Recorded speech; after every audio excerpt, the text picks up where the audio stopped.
Hi, I'm Annalisa Berta, a retired professor in the biology department at San Diego State.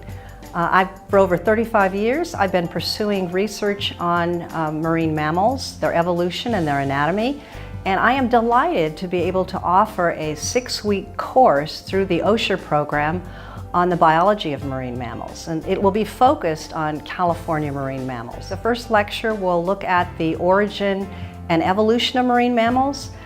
For example, an interesting fun fact is that whales are most closely related to hippos, and so we'll learn some of the characteristics that allow us to show that. The second lecture will look at the anatomy of marine mammals, and we'll specifically look at the evolution of feeding and locomotion.